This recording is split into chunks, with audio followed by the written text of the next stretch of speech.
रात्रीचे 8:30 वाजून गेले होते. नाशिक गंगापूर रोड भागातील माझ्या फ्लॅटच्या बाहेर आभाळ इतकं दाटून आलं होतं की भर रात्रीचा काळोख नेहमीपेक्षा खूपच गहिरा जाणवत होता. सोसाट्याचा वारा सुटला होता आणि बाल्कनीतील झाडांची पानं आणि खिडकीच्या काचावर वाऱ्याचा आवाज येत होता. मी हॉलमध्ये सोफ्यावर बसून मोबाईल स्क्रोल करत होतो. घरात मी पूर्णपणे एकटाच होतो. तेवढ्यात अचानक विजांचा प्रचंड कडकडाट झाला आणि पाठोपाठ धो पाऊस कोसळू लागला. काही मिनिटातच दारावर बेल वाजली. या वादळी पावसात एवढ्या रात्री कोण आला असेल या विचाराने मी गोंधळलेलो आणि दाराकडे गेलो. दार उघडता समोरचे दृश्य पाहून माझे डोळे विस्फारले. समोर माझ्या कॉलेजच्या वेळच्या 2 जुन्या मैत्रिणी स्नेहा आणि तन्वी उभ्या होत्या. दोघी डोक्यापासून पायापर्यंत पूर्ण भिजल्या होत्या. स्नेहा मोठी, तिचं वय साधारण 25 वर्ष होतं. तिने साधी कुर्ती आणि लेगिन्स घातली होती. लहान बहीण तन्वी साधारण 23 वर्षाची होती. तिने जीन्स आणि टॉप घातला होता. दोघी थंडीने थरथरत कापायच्या आणि त्यांचे ओले केस त्यांच्या गालावर आणि मानेवर चिटकत होते. अत्यंत थंड हवेमुळे त्यांना तिथे उभे राहणं कठीण झालं होतं. अरे अमित, प्लीज आधी आम्हाला आत घे, स्नेहा थरथरत्या आवाजात म्हणाली. आमची स्कूटी रस्त्यात बंद पडली. मोबाईलची बॅटरी डाऊन झाली होती. जवळच तुझं घर होतं म्हणून कशी तरी वाट पाहत धावत तिथे आलो. हो ना अमित, खूप थंडी वाजते, तन्वी तिचे दोन्ही हात स्वतःभोवती गुंडाळत म्हटले. मी पटकन त्यांना आत घेतलं आणि दार बंद केलं. तुम्ही दोघी आधी बाथरूममध्ये जा, तिथे गरम पाण्याची सोय आहे. आणि हे घ्या माझे कपडे, तोपर्यंत हे चेंज करा. असं म्हणून मी माझे 2 टी-शर्ट आणि ट्रॅक पॅन्ट त्यांच्या हातात दिल्या. त्या दोघी फ्रेश व्हायला गेल्या. तोपर्यंत मी किचनमध्ये गेलो आणि वातावरणातील थंडी कमी व्हावी म्हणून गरमागरम आलं इलायची घातलेला चहा उकळायला ठेवला. काही वेळाने दोघी बाहेर आल्या. माझे सैल टी-शर्ट आणि पॅन्ट त्यांना घातले होते. स्नेहा अत्यंत साधी आणि सुंदर दिसत होती. तिचे ते ओले केस एका बाजूला खांद्यावर टाकले होते, ज्यातून पाण्याचे थेंब अजूनही टपकत होते. तन्वीने तिचे केस पाठीवर मोकळे सोडले होते. दोघींच्या येण्याने खोलीत एक छान घरगुती आणि सुगंधी वातावरण तयार झालं होतं. मी चहाचे कप घेऊन हॉलमध्ये आलो. तेवढ्यात अचानक एका मोठ्या विजेचा कडकडाट झाला आणि संपूर्ण घराची लाईट गेली. घरात पूर्ण अंधार पसरला. बाप रे, तन्वी घाबरून एकदम ओरडली आणि अंधारात थेट तिने माझा हात पकडला. तिने भीतीपोटी माझा हात धरून ठेवला होता. मी खिशातून मोबाईल काढला आणि त्याचा फ्लॅशलाईट चालू करून सोफ्यावरच्या टेबलवर ठेवला. त्या मंद पिवळसर प्रकाशात संपूर्ण हॉल एक शांत आणि गोड वातावरण तयार झालं होतं. सोफ्यावर आम्ही तिघे अगदी जवळ बसलो होतो. माझ्या डाव्या बाजूला स्नेहा आणि उजव्या बाजूला तन्वी बसली होती. आम्ही चहाचे घोट घेत गप्पा मारू लागलो. पण वातावरणातील थंडी आणि मंद प्रकाश आम्हा तिघांना जुन्या आठवणीचा एक वेगळीच धुंदी निर्माण करत होता. अमित, खूप थंडी वाजते रे अजून, स्नेहा हलक्या आवाजात म्हणाली. ती हळूच सरकून माझ्या अगदी खेटून बसली. तिचा खांदा माझ्या खांद्याला लागला. तिच्या येण्याने मला एक वेगळ्या उबदारपणाची जाणीव होऊ लागली होती. माझे पाय तर पार गार पडलेत, असं म्हणत तन्वी तिचे दोन्ही पाय सोफ्यावर घेतले आणि ती माझ्याजवळ सरकून बसली. तिने तिचा चेहरा माझ्या खांद्यावर टेकवला. आता वातावरण खूपच भावनिक आणि गंभीर होऊ लागलं होतं. गप्पा पूर्णपणे थांबल्या होत्या. खोलीत फक्त बाहेर पडणाऱ्या पावसाचा आणि आम्हा तिघांच्या श्वासांचा आवाज येत होता. स्नेहाने हळूच तिची नजर वर केली आणि माझ्या डोळ्यात पाहिलं. तिच्या डोळ्यात एक अनावर ओढ आणि आपुलकी होती. ती हळूच पुढे सरकली. तिचे डोळे काहीतरी सांगू पाहत होते. माझ्या स्वतःवरचा ताबा सुटत चालला होता. मी माझा हात पुढे केला आणि स्नेहाच्या खांद्यावर हलकेच ठेवला. माझ्या आश्वासक स्पर्शाने ती शहारली आणि तिने डोळे मिटून घेतले. मी हळूहळू माझा चेहरा तिच्या चेहऱ्याजवळ नेला. आमचे श्वास एकमेकात मिसळू लागले. दुसऱ्या बाजूला तन्वी माझे लक्ष वेधून घेण्यासाठी माझा दुसरा हात घट्ट पकडला आणि ती स्वतःच्या हातामध्ये घेतला. तिचे मन या वातावरणामुळे अधिक वेगाने धडधडत होते. हे मला स्पष्ट जाणवत होते. संध्याकाळ संपून आता रात्रीची सुरुवात होत होती आणि या अंधाऱ्या थंड खोलीत आम्हा तिघांमधील अंतर आणि जुने दुरावे पूर्णपणे मिटत चालले होते. तीव्र भावना आणि स्नेहाने संपूर्ण वातावरणाला आपल्या कचाट्यात घेतलं होतं. रात्री 10:30 वाजून गेले होते. घराबाहेर पावसाचा जोर अधिकच वाढला होता. पण खोलीच्या आतलं वातावरण त्या वादळापेक्षा तीव्र आणि भावनिक होत चाललं होतं. लाईट अजूनही आलेली नव्हती. मोबाईलच्या फ्लॅशलाईटचा तो मंद पिवळसर प्रकाश खोलीच्या भिंतीवर आमच्या तिघांच्या सावल्या निर्माण करत होता. मी सोफ्यावरच्या मध्यभागी बसलो होतो. माझ्या एका बाजूला स्नेहा आणि दुसऱ्या बाजूला तन्वी होती. माझे कपडे घातल्यामुळे त्या दोघींचे रूम कमालीची गोड दिसत होती. माझ्या हाताला आलेल्या तन्वीच्या हाताची पकड अबोल प्रेमाने आणि घट्ट झाली होती, तर दुसऱ्या बाजूला स्नेहाचे गरम श्वास माझ्या मानेवर जाणवत होते. अमित, स्नेहाने अतिशय धीम्या थरथरत्या आवाजात माझं नाव घेतलं. मी तिच्याकडे पाहिलं. तिच्या चेहऱ्यावर मोबाईलच्या प्रकाशाची एक सुंदर छटा पडली होती. तिचे ओठ किंचित थरथरत होते. मी माझा डावा हात हलकेच वर केला आणि तिच्या गालावर चिटकलेल्या केसांची बट हळूच सरकवली. माझ्या बोटाचा स्पर्श होता. स्नेहाने तिचे डोळे मिटून घेतले आणि दीर्घ श्वास सोडला. तिचे गाल थंडीमुळे आणि संकोचामुळे कमालीचे गरम झाले होते. मी माझी बोटे तिच्या गालावरून फिरवत खाली आणली आणि तिच्या हनवटीला धरून तिचा चेहरा माझ्याकडे वळवला. स्नेहाने जेव्हा तिचे डोळे उघडले तेव्हा तिच्या नजरेत संकोच कमी आणि एक अनावर ओढ जास्त होती. मी जास्त विचार न करता माझा चेहरा तिच्या जवळ नेला. आमचे श्वास एकमेकांना स्पर्श करत होते आणि पुढच्या क्षणी मी तिच्या कपाळावर आणि ओठावर प्रेमाचा एक हळूवार स्पर्श केला. तो स्पर्श होता स्नेहाच्या शरीरातून एक आनंदाची लहर धावून गेली होती.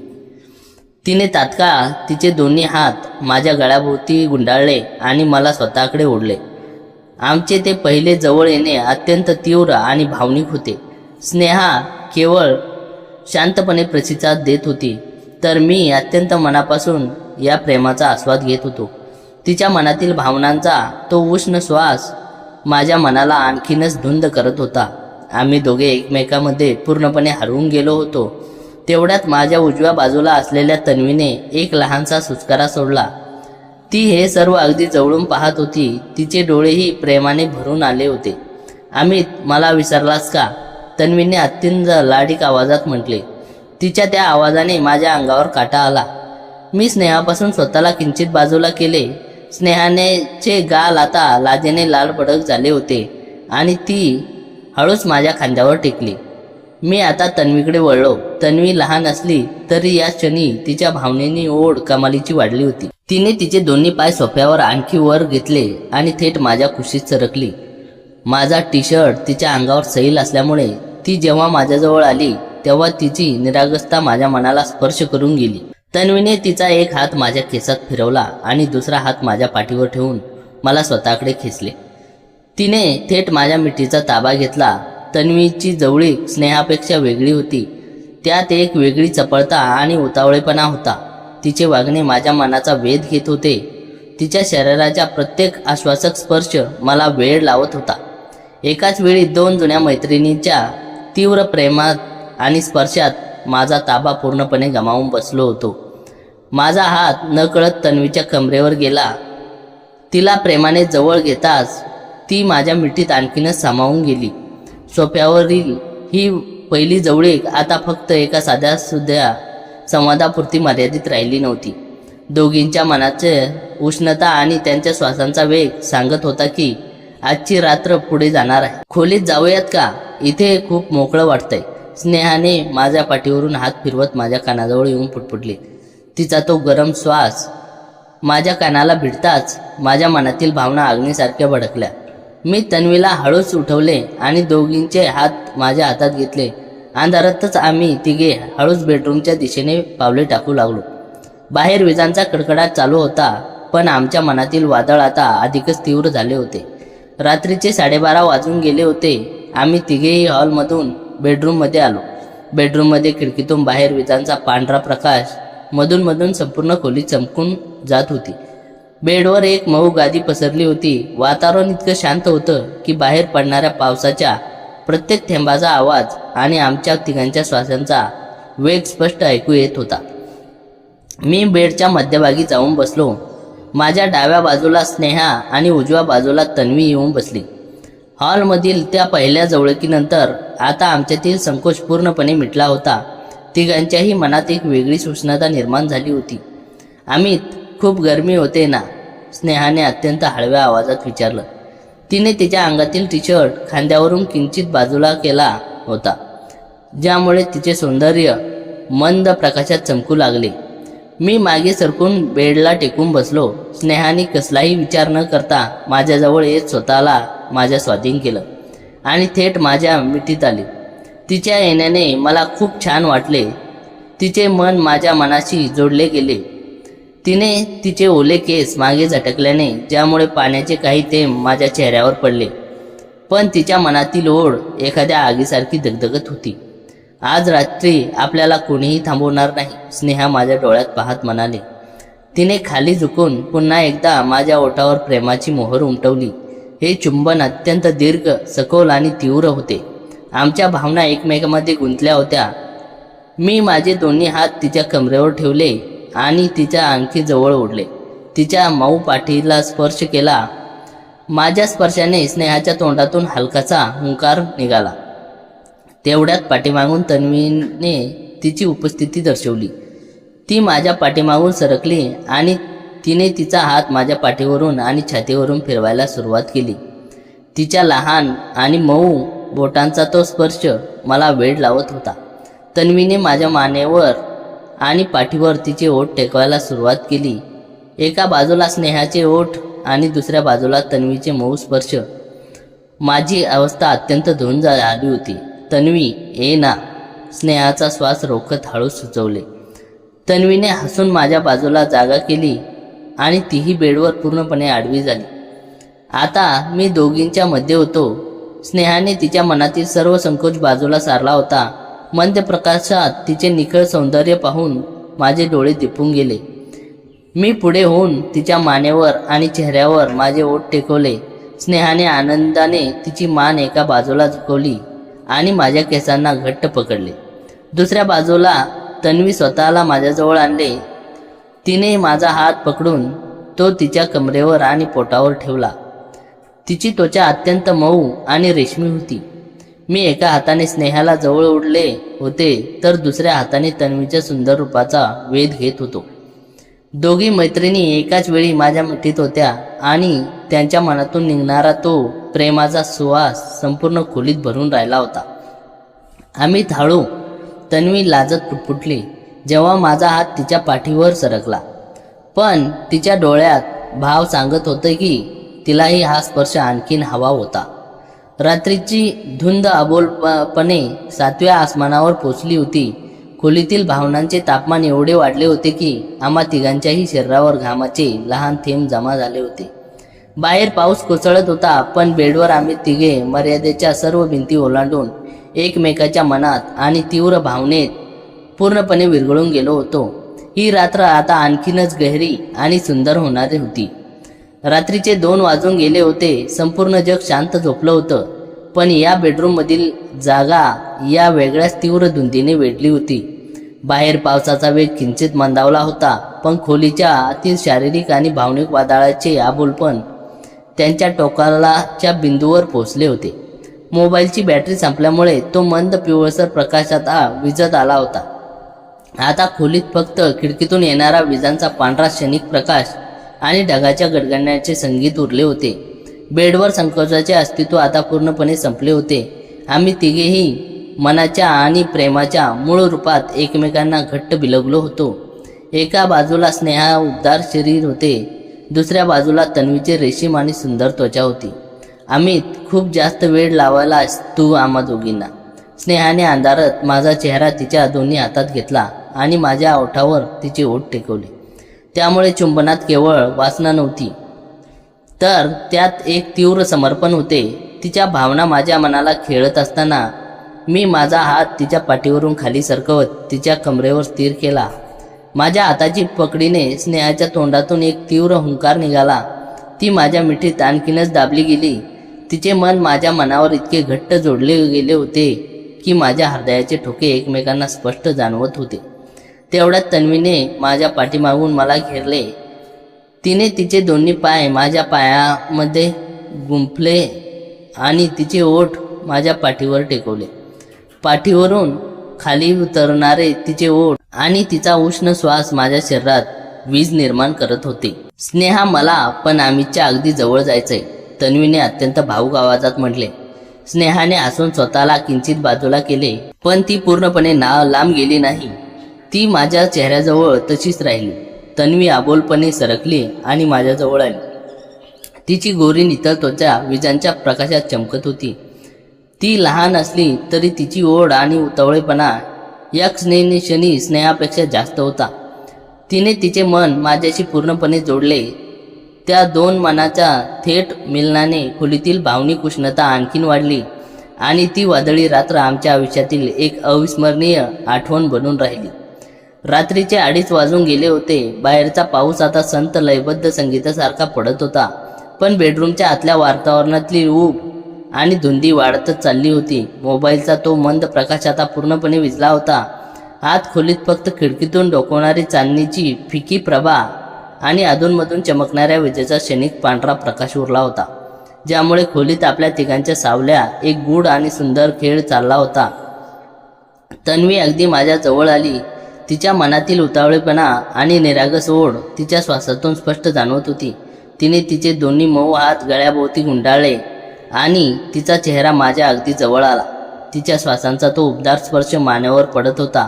अमित, या क्षणाची मी कित्येक दिवसापासून वाट पाहत होते रे, तन्वीने अत्यंत हलक्या आणि लाडक आवाजात माझ्या कानाजवळ पुटपुटली कबुली दिली. तिचे ते शब्द ऐकून माझ्या मनात प्रेमाची एक वेगळीच लाट उसळली. मी हळूच माझा हात तिच्या पाठीवरून फिरवत तिला आणखी जवळ ओढले. तिच्या रेशमी केसांचा सुवास माझ्या नाकात भरवून राहिला होता. मी माझा चेहरा तिच्याजवळ नेला आणि तिच्या नाजूक ओठावर प्रेमाचे आत्मीय स्पर्श केला. तन्वीने एक मंद हुंकार देत डोळे मिटून घेतले. तिची पकड माझ्यावर आणखी घट्ट झाली होती. दुसऱ्या बाजूला असलेली स्नेहा शांतपणे हे सर्व पाहत होती. तिच्या चेहऱ्यावर एक तृप्त आणि सुंदर हास्य होतं. ती किंचित पुढे सरकली आणि तिने तिचा हात माझ्या छातीवर ठेवला. तन्वी, आता तुझी भीती पळून गेली वाटतं, स्नेहाने मिश्किलपणे हसत तन्वीला छेडले. स्नेहादी, अमित जवळ असताना कसली आली भीती, तन्वी लाजत स्नेहाच्या कुशीत शिरण्याचा प्रयत्न करत म्हणाली. स्नेहाने तिला जवळ घेतले आणि माझ्याकडे पाहिले. त्या मंद प्रकाशात त्या दोघी बहिणींचे माझ्यावर प्रेम आणि आपुलकी पाहून माझे मन भरून आले होते. मी माझा डावा हात स्नेहाच्या कमरेभोवती गुंफला आणि उजव्या हाताने तन्वीला मिठीत घेतले. आता दोघीही पूर्णपणे माझ्या स्वाधीन झाल्या होत्या. आम्ही तिघेही बेडवर एकमेकांना बिलकुल आडवे झालो होतो. स्नेहाचा तिचा चेहरा माझ्या छातीवर ठेवला तर तन्वीने माझा हात तिच्या हातात धरून आपले पोटाजवळ घट्ट धरून ठेवला होता.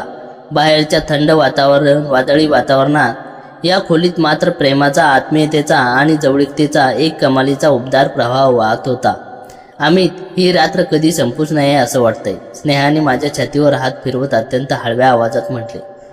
हो ना अमित, उद्याची सकाळ झालीच नाही तर किती छान होईल, तन्वीनेही तिच्या सुरेल आवाजात स्नेहाच्या शब्दांना साथ दिली. उद्या काय होईल माहीत नाही, पण आजची रात्र फक्त आपली आहे, मी दोघींच्याही कपाळावर प्रेमाने ओठ टेकवत शांतपणे म्हणालो. माझ्या त्या आश्वासक स्पर्शाने दोघींच्याही चेहऱ्यावर एक शांत आणि सुरक्षित भावना पसरली.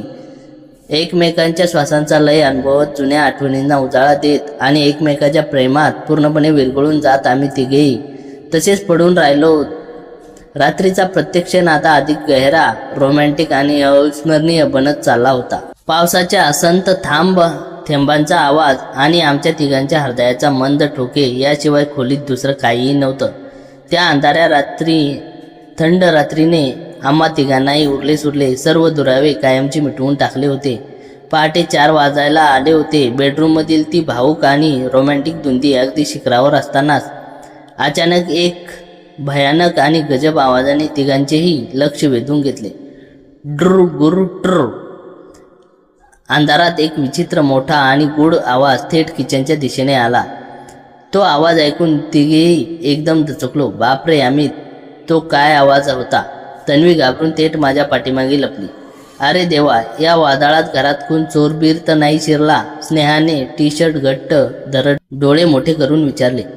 थांबा, घाबरू नका, मी बघतो, मी हळूच उठत धीर देऊन म्हणालो. पण खरं सांगायचं तर माझी थोडी धडधड वाढली होती. मी खिशातून मोबाईल काढला. सुदैवाने 10% चार्ज झाला होता आणि त्याची टॉर्च ऑन केली.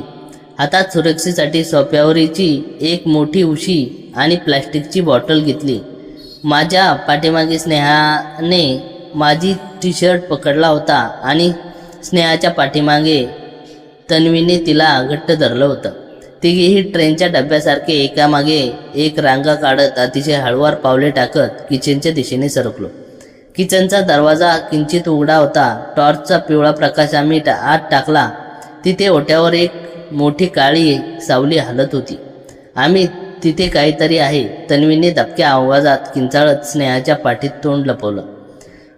मी धैर्याने पुढे झालो. टॉर्चचा प्रकाश थेट त्या सावलीवर पडला आणि समोरचं दृश्य पाहून आमच्या भीतीने उडालेला थरकाप अचानक शांत झाला.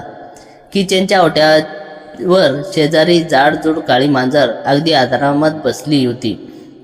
बाल्कनीची खिडकी वाऱ्याने उघडी राहिली होती. तिथून ती आत शिरली होती आणि तो भयानक आवाज दुसरा काही नसून मी रात्री बनवून ठेवलेल्या बेसन लाडवांचा डबा मांजरीने खाली पाडला होता आणि ती अत्यंत आवडीने लाडू कुतडत होती.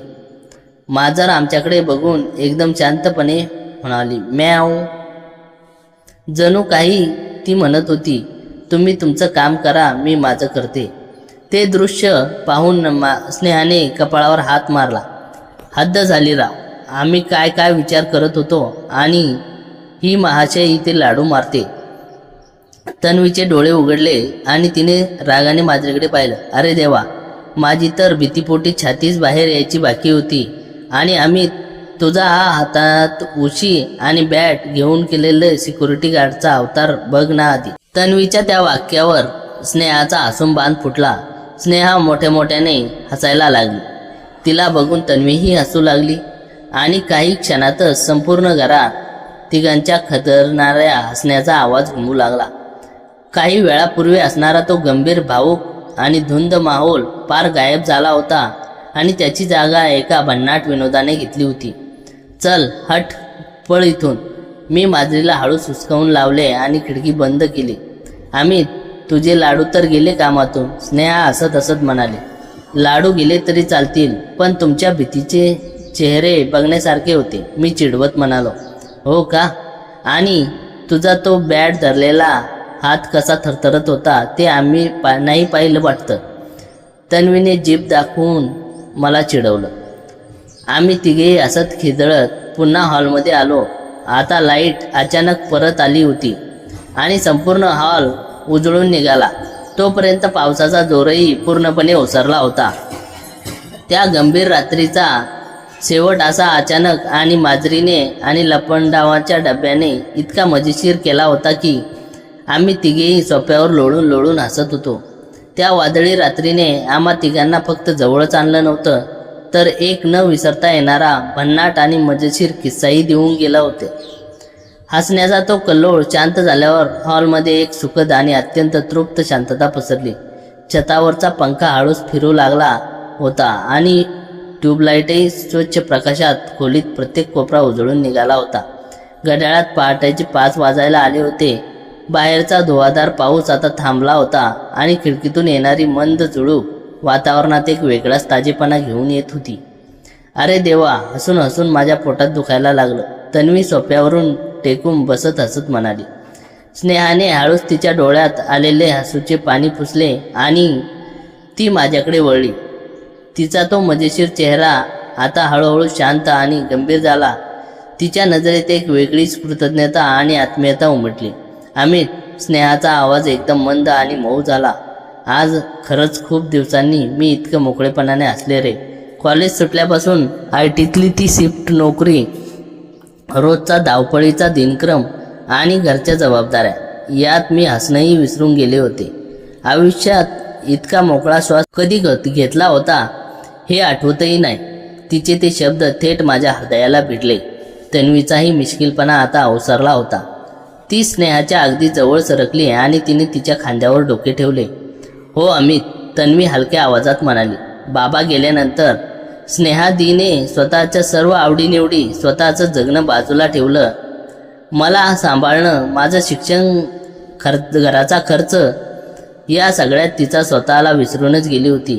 आज या वादळामुळे तुझ्या या घरात आणि तुझ्या सहवासात मला माझी जुनी स्नेहादी परत भेटल्यासारखी वाटली. तन्वीचे डोळे पाणावले होते. स्नेहाने प्रेमाने तन्वीच्या डोक्यावरून हात फिरवला आणि ती माझ्याकडे पाहून लागली.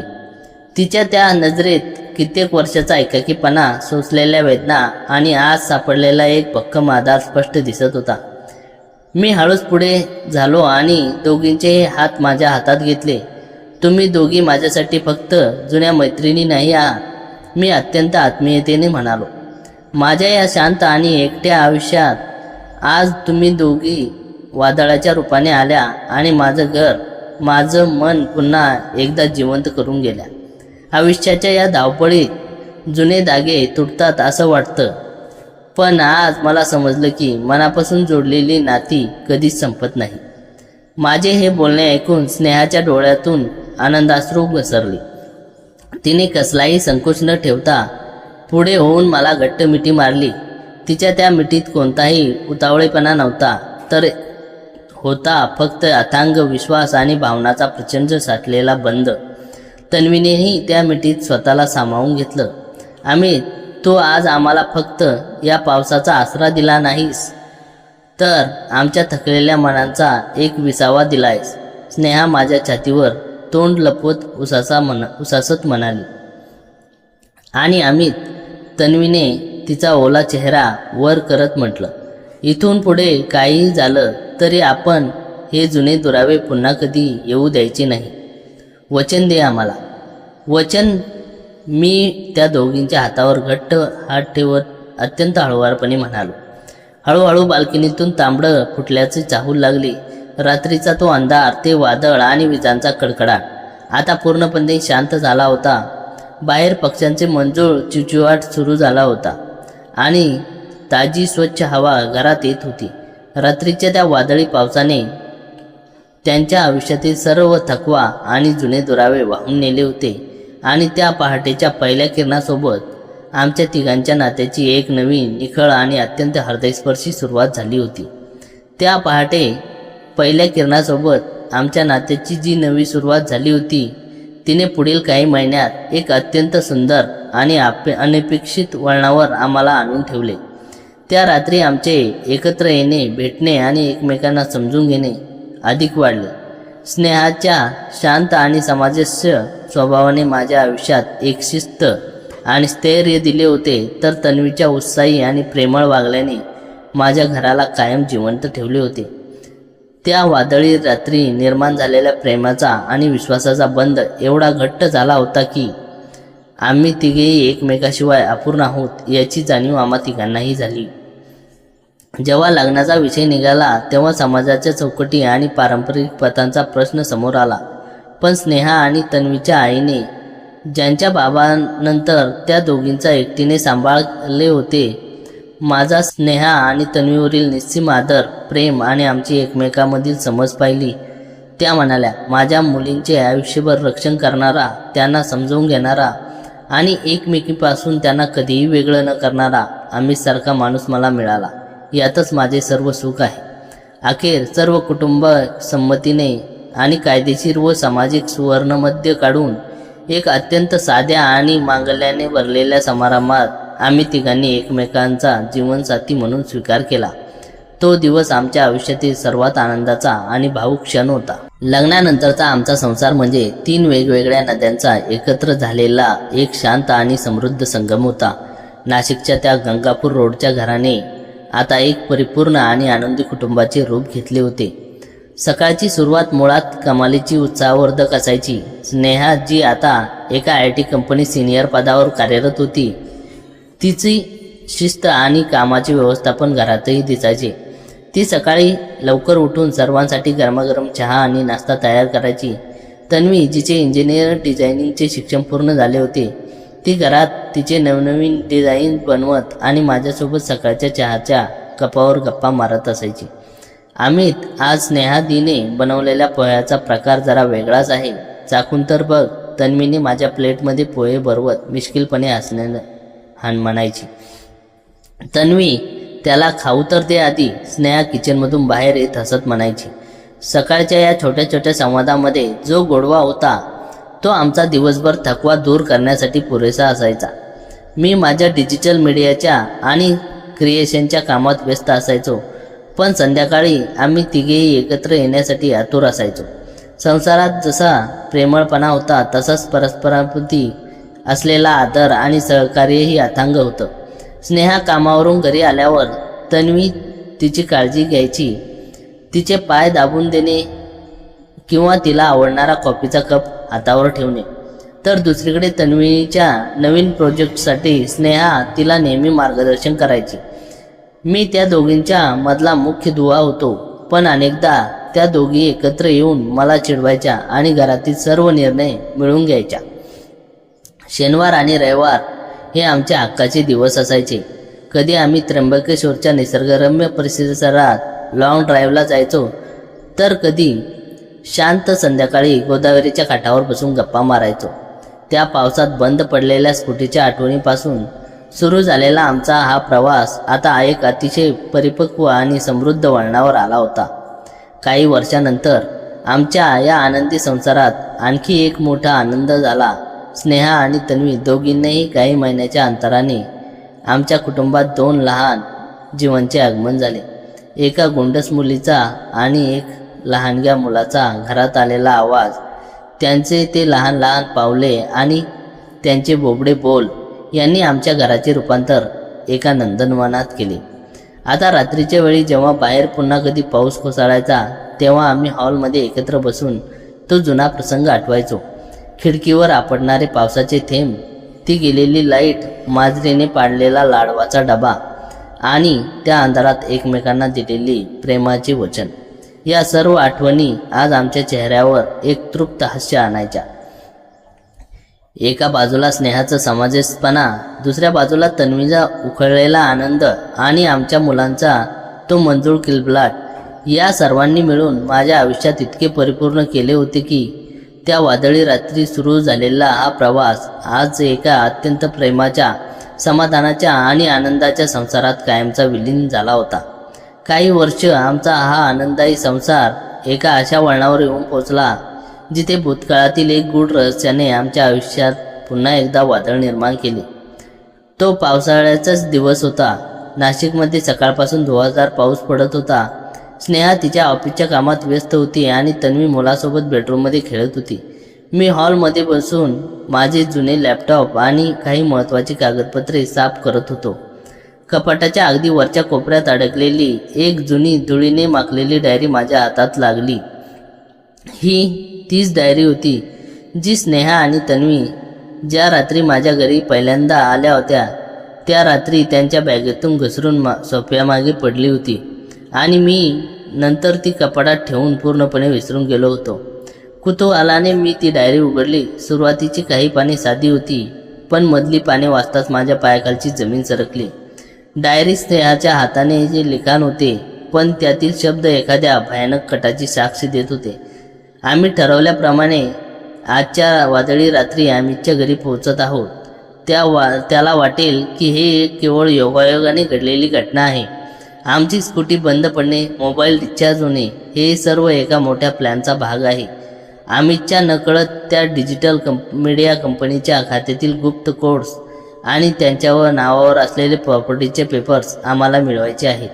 बाबांच्या मृत्यूनंतर आमच्यावर झालेले ते 15 लाखाचे कर्ज फेडण्यासाठी हाच एकमेव मार्ग आहे. माझे हात थरथर कापू लागले. माझे श्वास रोखले गेले. मी ती डायरी पुढे वाचू लागलो. पुढील पानावर काहीतरी वेगळेच लिहिलं होतं, पण अमितच्या घरात पाऊल ठेवल्यापासून त्याच्यातून निष्पापपणा, आमची घेतलेली काळजी आणि त्याचे आमच्यावरील निस्सीम प्रेम पाहून माझे मन डगमगू लागले आहे. तन्वीलाही आता पश्चाताप होतोय. आम्ही ज्या उद्देशाने इथे आलो होतो तो उद्देश आता आमच्या प्रेमापुढे फार लहान वाटू लागला आहे. पण जर आम्ही दोघे गुप्त कोड्स त्या व्यक्तीला दिले नाहीत तर तो अमितचा जीव घेईन. ती व्यक्ती कोण होती आणि स्नेहा तन्वीने मला एवढ्या वर्षात याबद्दल काहीच सांगितलं नाही. मी स्तब्ध होऊन डायरीमध्ये पुढे पाहत होतो. तेवढ्यात माझ्या फोनवर एका अनोळखी नंबरवरून कॉल आला. मी थरथरत्या हाताने फोन उचलला आणि कानाला लावला. कशी वाटली ती जुनी डायरी अमित? पलीकडून एक थंड आणि हिंस्र आवाज आला. तुझ्या त्या तथाकथित दोन्ही पत्नींनी तुझ्याशी लग्नाचं नाटक करून तुला आजपर्यंत अंधारात ठेवले, पण आता वेळ संपली आहे. आज रात्री 8 वाजेपर्यंत तुझ्या कंपनीचे सर्व डिजिटल ॲक्सेस आणि 50 लाख रुपये घेऊन गंगापूर धरणाच्या मागे असलेल्या जुन्या गोदामात ये. जर पोलिसांना सांगण्याचा प्रयत्न केलास तर स्नेहा आणि तन्वीचे भूतकाळातील ते रहस्यमय संपूर्ण जगासमोर आणील, ज्यामुळे त्या दोघी आयुष्यभरासाठी तुरुंगात जातील. कॉल कट झाला. माझ्या डोक्यात हजारो विचार चक्रावून फिरू लागले.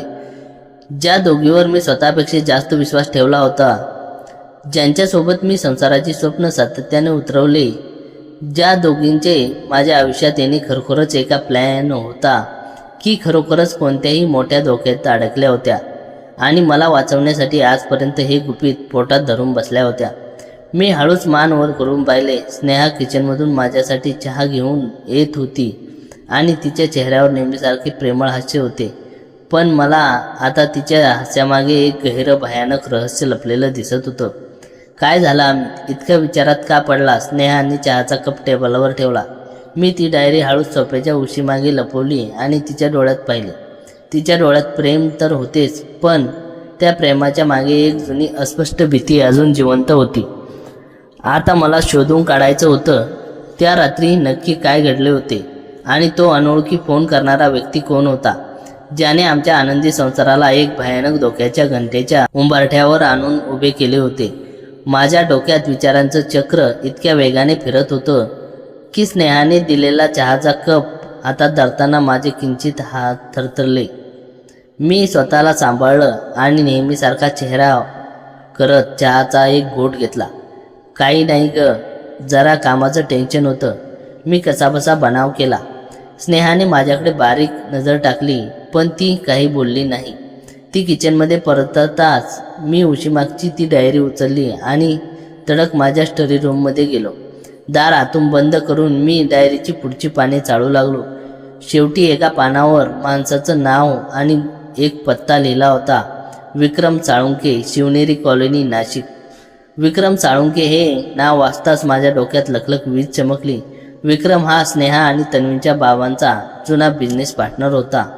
बाबांच्या अचानक झालेल्या मृत्यूनंतर विक्रमनेच त्यांचं संपूर्ण साम्राज्य बळकावलं होतं आणि त्या दोघींवर 15 लाखाचं खोटं कर्ज मढवलं होतं. म्हणजेच त्या वादळी रात्री ज्या माणसाला सांगण्यावरून स्नेहा आणि तन्वी माझ्या घरात आल्या होत्या, तो दुसरा तिसरा कोणी नसून विक्रम साळुंकेच होता. पण विक्रमला माझ्या डिजिटल मीडिया कंपनीचे गुप्त कोड्स आणि माझी प्रॉपर्टी का हवी होती? आणि सर्वात महत्त्वाचा प्रश्न, जर स्नेहा तन्वीने त्याला ते कोड्स दिलेच नव्हते तर विक्रम तब्बल एवढ्या वर्षांनी अचानक परत कसा आला? संध्याकाळचे 7 वाजायला आले होते. बाहेर पाऊस पुन्हा एकदा धो कोसळू लागला होता. मी घरातल्या कोणालाही न सांगता लॅपटॉप आणि एक गुप्त पेनड्राईव्ह बॅगेत ठेवला. बेडरूममध्ये जाऊन मी तन्वी आणि स्नेहाच्या नकळत कपाटातील माझे काही महत्त्वाचे पेपर्स घेतले. अमित, या पावसात कुठे चालला आहेस एवढ्या घाईत? तन्वी हॉलमधून येऊन विचारलं. तिच्या कडेवर लहान मुलगी होती. एक अतिशय महत्त्वाची मीटिंग आहे तन्वी, उशीर होईल मला, तुम्ही काळजी घ्या, असं म्हणून तो तिच्या आणि स्नेहाच्या उत्तराची वाट न पाहता घरातून बाहेर पडला. माझी गाडी गंगापूर धरणाच्या दिशेने वेगात धावत होती. पावसाचा जोर इतका प्रचंड होता की समोरचं काही दिसत नव्हतं. रात्री ठीक 7:45 वाजले होते जेव्हा माझी गाडी त्या ओसाड जुन्या गोदामासमोर जाऊन थांबली. मी हातात बॅग गोदामाच्या आत पाऊल ठेवले.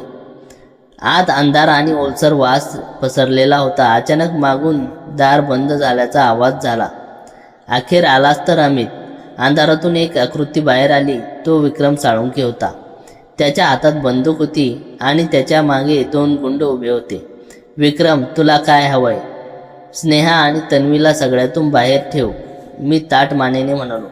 विक्रम मोठ्याने हसला. अरे मूर्खा, तुला अजूनही काही समजलं नाही? तुला का वाटतं त्या दोघी तुझ्यावर प्रेम केलं म्हणून त्या तुझ्या पाठीशी राहिल्या? तो सगळा त्यांचा आणि माझा खेळ होता. 15 लाखाचं कर्ज उतरवण्यासाठी मीच त्यांच्या तुझ्याकडे पाठवलं होतं. पण जेव्हा त्यांना कळालं की तुझी कंपनी अब्जावधी होणार आहे, तेव्हा त्यांनी मलाच बाजूला फेकून दिलं आणि तुझ्याशी लग्न करून संपूर्ण प्रॉपर्टीवर हक्क मिळवला. विक्रमचे ते शब्द ऐकून माझ्या पायाखालची जमीन सरकली. नाही, हे शक्य नाही. त्या माझ्यावर मनापासून प्रेम करतात, मी ओरडलो. मग ही सही कोणाची आहे बघ. विक्रमने माझ्यासमोर एक जुना कागद फेकला. तो एक कराराचा होता, ज्यावर स्नेहा आणि तन्वीच्या सह्या होत्या. त्या करारात स्पष्ट लिहिलं होतं की अमितच्या संपत्तीत 50% वाटा त्या विक्रमला देतील. माझे डोळ्यावर विश्वास बसत नसल्यासारखे त्या कागदावर खिळले होते. माझा स्वतःचा श्वास गुदमरल्यासारखा झाला. ज्या नात्यावर मी डोळे झाकून विश्वास ठेवला, तो फक्त एक कट होता. तेवढ्यात गोदामाचं मुख्य दार जोरात उघडलं गेलं. बाहेरच्या विजांच्या प्रकाशात 2 सावल्या आत आल्या. ते दुसरं कोणी नसून स्नेहा आणि तन्वी होत्या. दोघींच्याही हातात पोलिसांचे वायरलेस वॉकी टॉकी होते आणि त्यांच्या मागे नाशिक पोलिसांचे पथक धावत आत आले. विक्रम, तुझा खेळ आता संपलाय. स्नेहा आवाज संपूर्ण गोदामात घुमला. मी आणि विक्रम दोघेही स्तब्ध होऊन त्यांच्याकडे पाहत राहिलो. नक्की काय चाललं होतं? स्नेहा माझ्याकडे धावत आली आणि तिने माझा हात घट्ट धरला. अमित, तू आम्हाला न सांगता इथे आलास. तुला काही झालं असतं तर? तिच्या डोळ्यात माझ्याबद्दलची खरोखरी भीती आणि प्रेम साफ दिसत होतं. तन्वीने पुढे येऊन पोलिसांना इशारा केला आणि पोलिसांनी विक्रम व त्याच्या गुंड्यांना घेरलं. तन्वीने विक्रमकडे पाहून म्हणाली, विक्रम, तुला वाटलं की तू अमितला ती जुनी डायरी आणि खोटे पेपर्स दाखवून आमच्या विरुद्ध भडकावशील. अमितने दुपारी ती डायरी उघडल्याचे स्नेहादीने पाहिले होते. तुझ्या धमक्यांचे फोन आम्हालाही येत होते, म्हणून आम्ही आधीच पोलिसात तक्रार केली होती आणि तुझ्यावर ट्रॅकिंग लावलं होतं. स्नेहाने माझ्या डोळ्यात पाहिलं. तिच्या डोळ्यातून अश्रू वाहत होते. अमित, कराराच्या त्या कागदावर आमच्या सह्या जबरदस्तीने घेण्यात आल्या होत्या. पण ज्या रात्री आम्ही तुझ्या घरात आलो, त्या रात्री तुझं ते निष्पाप प्रेम पाहून आम्ही विक्रमचा कट उधळण्याचा निर्णय घेतला होता. आम्ही पोलिसांच्या मदतीने विक्रमने बाबाच्या बिझनेस केलेला घोटाळा सिद्ध करत होतो. आज तो पुरावा पूर्ण झाला आणि हा विक्रम जाळ्यात अडकला. माझ्या डोक्यातील सस्पेन्सचा तो शेवटचा धागा सुटला. ज्या दोघीवर मी संशय घेतला होता, त्या प्रत्यक्षात मला आणि माझ्या कुटुंबाला वाचवण्यासाठी स्वतःचा जीव धोक्यात घालत होत्या. विक्रम, पोलिसांनी हातकड्या ठोकल्या आणि बाहेर नेले. पावसाचा कडकडाट चालूच होता, पण त्या अंधाऱ्या गोदामात स्नेहा आणि तन्वीने मला घट्ट मिठी मारली. विश्वासाची आणि प्रेमाची परीक्षा आम्ही पार केली होती आणि त्या वादळी रात्री सुरू झालेली आमची ही कथा आता कुठल्याही संशयाशिवाय अधिक मजबूत झाली होती.